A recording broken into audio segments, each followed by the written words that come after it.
I said I wanted to win 8 gold medals, basically half the people in the swimming world thought I was absolutely crazy and nobody could ever do something like that.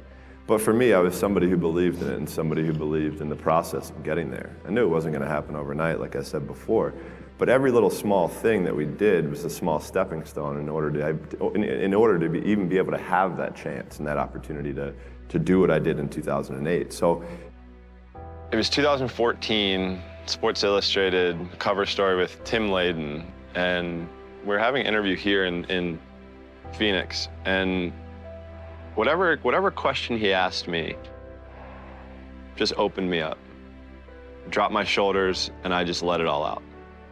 I was just ready to. You know, I think for me, when I checked myself in to get treatment and to get help, I knew that that's what I needed, and I was at the end of the road, and I had to get help. I was at a scary place in time, and for a long time, I didn't know how to ask for help.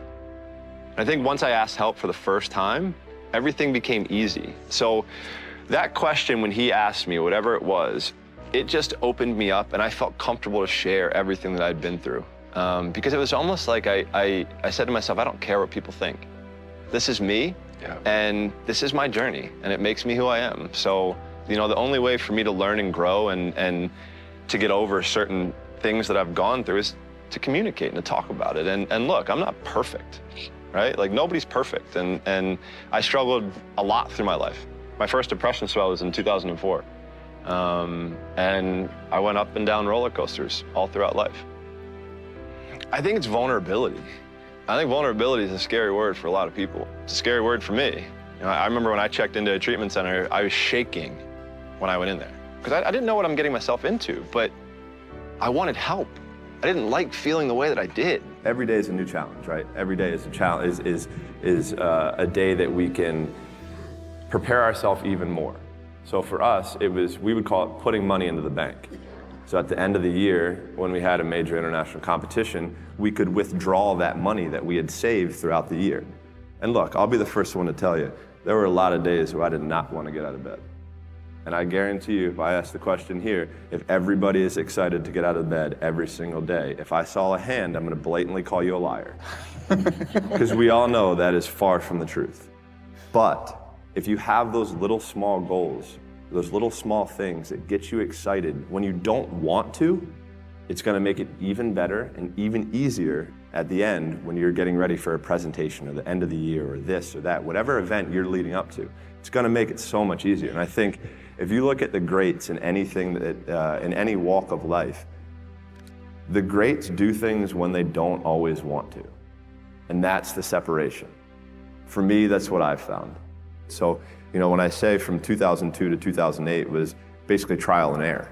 So for me, in 2002, that's really when I started amping up my event schedule, where I was swimming 4 to 5 individual events and having a couple relays at Pan Pacs, World Championships, major international competitions throughout that time frame.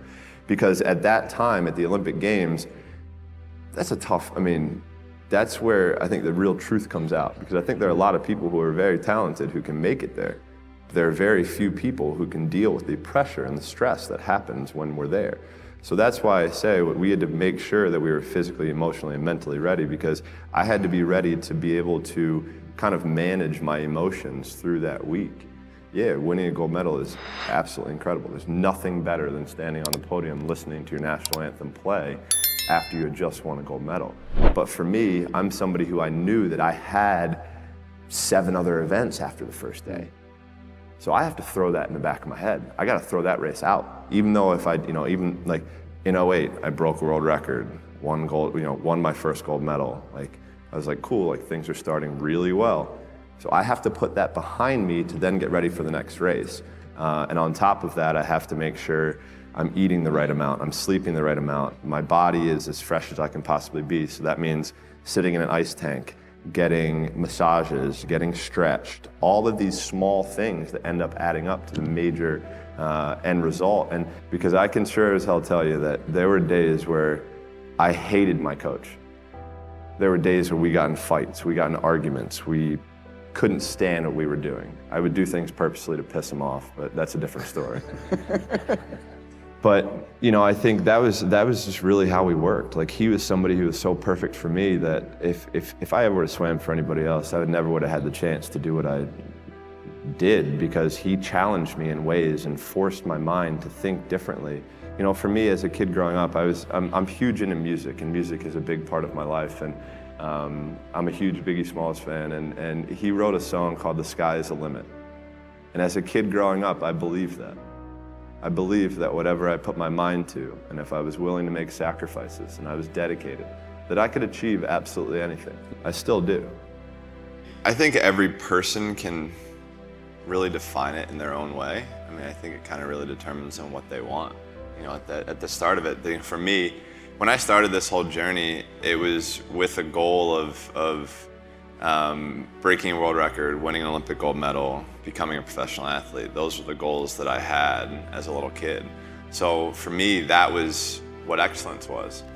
And once I was able to get there, I had to redefine what excellence was. And that's basically what I did my whole life. So for me, I guess it was kind of goals, because goals were something that played such a huge part in my everyday life. From the moment I woke up until the moment I got into bed, they were somewhere where I could see them every single moment when I was in my home. That's what really got me out of bed. That's what helped me on days where I was struggling. So I think goals are what really drove me and what made me try to become as excellent as I possibly could. So I came back from the 2000 Olympic Games as a 15-year-old, and after the Olympics is usually when people take time off, where they take a break, they relax for 3 to 6 months, and then they get back into it. For me, I was into it the next day after the final of the 200 fly. I was 5th place, I was 3/10 out of a medal, I was upset. So I used that as motivation leading into the next year, and the very first day that we had a practice, my coach put WR on the top right-hand corner of the paper. WR meant world record. I was a 15-year-old kid. I was like, oh yeah, I know what this is, but why is this, what's this doing here? Like, why are you putting this in the upper right-hand corner? He's like, we're gonna break a world record in 6 months. Sure enough, 6 months later, I break my first world record.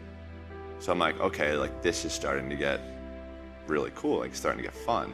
And by this point, every world record I broke, I got to buy something. That was my deal. I was a professional athlete at 15. I had signed my first professional deal, so when I signed with an agent at 15, I told him that I wanted to change the sport of swimming. So I wanted to do something that the sport had never seen, but people had never seen. The globe had never seen. And to be able to have that opportunity, I had to be able to do things differently. I couldn't do it the same way that everyone had done it before. So for me to go 5 or 6 straight years, that meant I had 52 extra days a year. So, but also in the sport of swimming, if you take 1 day off, it takes you 2 days to get back to where you were. So, if somebody takes off on a Sunday, they're not back until Tuesday. So they're only getting Tuesday, Wednesday, Thursday, Friday, Saturday, as where I'm getting 6 years straight. So I'm getting that much more ahead of them. I'm getting that much more work. I'm in that much better shape. And that's what I had to do.